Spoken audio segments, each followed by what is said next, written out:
নমস্কার, দ্য বাংলা স্ফিয়ারে আপনাদের স্বাগত।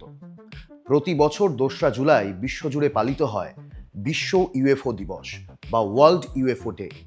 এই দিনটিতে সারা পৃথিবীর মহাকাশ প্রেমী এবং বিজ্ঞানীরা ভিন গ্রহের প্রাণের অস্তিত্ব নিয়ে নতুন করে আলোচনায় মেতে ওঠেন। কিন্তু আমরা যখন আকাশের দিকে তাকিয়ে এলিয়েন খোঁজার চেষ্টা করছি, তখন হয়তো আমাদের খুব কাছেই এই পৃথিবীর বুকেই লুকিয়ে আছে এক বিশাল রহস্য। আচ্ছা, আপনি কি জানেন হিমালয়ের গহীনে বরফে ঢাকা একটি জায়গা রয়েছে যেখানে ভারত এবং চীনের সেনারা একে অপরের দিকে বন্দুক তাক করে দাঁড়িয়ে থাকলেও তাদের আসল নজর থাকে কিন্তু আকাশের দিকে। আজ বিশ্ব ইউএফও দিবসের এই বিশেষ মুহূর্তে আমরা কথা বলবো এমন এক রহস্য নিয়ে যা খোদ বিজ্ঞানীদেরও রাতের ঘুম কেড়ে নিয়েছে। জায়গাটির নাম কঙ্কালা পাস। চলুন আজ আমরা প্রবেশ করি হিমালয়ের সবচেয়ে গভীর রহস্যে। কঙ্কালা পাস লাদাখ অঞ্চলে অবস্থিত একটি অত্যন্ত দুর্গম পাহাড়ি গিরিপথ। এটি ভারত ও চীনের মধ্যেকার লাইন অফ অ্যাকচুয়াল কন্ট্রোল এলএসির ঠিক ওপরে অবস্থিত।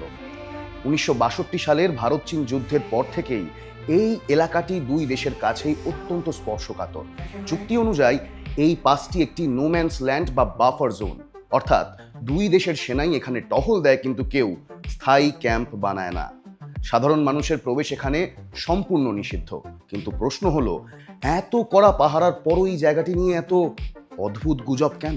স্থানীয় যাযাবর সম্প্রদায় যারা ওই এলাকার আশেপাশেই থাকেন তাদের দাবি কঙ্কালা পাসে এলিয়েন বা ভিনগ্রহীদের একটি আন্ডারগ্রাউন্ড বেস বা ভূগর্ভস্থ ঘাঁটি রয়েছে।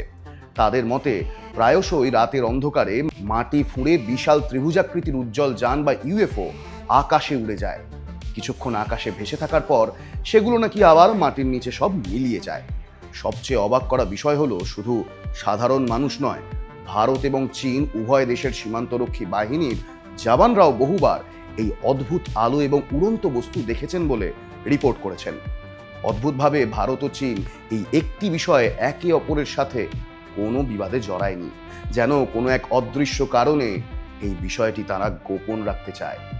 ঘটনাটি কেবল মানুষের মুখের কথায় আটকে নেই। 2012 সালে এটি জাতীয় স্তরের সংবাদ মাধ্যমে ঝড় তোলে।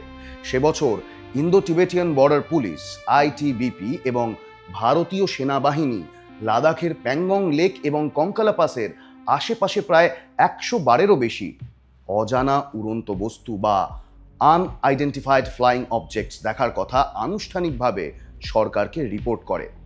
রিপোর্টে বলা হয়েছিল এই বস্তুগুলো দেখতে হলুদাভ গোলাকার আলোর মতো, যা দিগন্ত থেকে উঠে এসে কয়েক ঘন্টা আকাশে স্থির থাকে এবং তারপর হঠাৎ করেই গায়েব হয়ে যায়।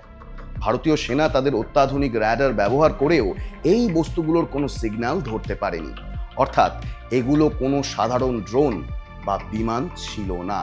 বিজ্ঞান এবং ভূ রাজনৈতিক বিশেষজ্ঞরা মূলত এর পেছনে 3টি থিওরি খাড়া করেছেন। প্রথম থিওরি, এগুলো চীনের তৈরি অত্যন্ত আধুনিক কোনো গুপ্তচর যান বা ড্রোন, যা ভারতের নজরে আনার আগেই তারা সরিয়ে নেয়। দ্বিতীয় থিওরি, একে বিজ্ঞানের ভাষায় বলা হয় আর্থকোয়েক লাইটস। কঙ্কালা পাস এলাকাটি ভূতাত্ত্বিকভাবে খুব সক্রিয়। মাটির নিচে থাকা টেকটনিক প্লেটের ঘর্ষণের ফলে প্রচুর বৈদ্যুতিক চার্জ উৎপন্ন হয়, যা অনেক সময় আকাশে উজ্জ্বল আলোর মতো দেখায়। তৃতীয় এবং সবচেয়ে জনপ্রিয় থিওরি, এটা সত্যি ভিনগ্রহীদের ঘাঁটি, কারণ 2006 সালে গুগল আর্থের স্যাটেলাইট ইমেজে ওই এলাকায় অদ্ভুত কিছু গহ্বর এবং মিলিটারির মতো কাঠামোর ছবি ধরা পড়েছিল, যা পরে রহস্যজনকভাবে মুছে ফেলা হয়। আজ পর্যন্ত কঙ্কালা পাসের এই রহস্যের কোনো 100% প্রমাণিত সমাধান পাওয়া যায়নি। সত্য যাই হোক না কেন, হিমালয়ের ওই নির্জন এবং দুর্গম চূড়ায় এমন কিছু একটা তো ঘটছে যা আমাদের চেনা দুনিয়ার বাইরের কোনো বিষয়। বিশ্ব ইউএফও দিবসে বা ওয়ার্ল্ড ইউএফও ডেতে এই ঘটনাগুলো আমাদের বারবার মনে করিয়ে দেয় আমরা এই বিশাল মহাবিশ্বে হয়তো একা নই। আচ্ছা, আপনার কি মনে হয়, এটি কি সত্যি ভিনগ্রহীদের কোনো গোপন ঘাঁটি? কমেন্ট বক্সে আপনার মতামত আমাদের অবশ্যই জানান। ভিডিওটি ভালো লাগলে লাইক করুন এবং মহাকাশ ও পৃথিবীর অজানা সব রহস্য জানতে আমাদের চ্যানেলটি মানে দ্য বাংলা স্ফিয়ার সাবস্ক্রাইব করুন। দেখা হচ্ছে আগামী ভিডিওতে। ভালো থাকবেন। ধন্যবাদ।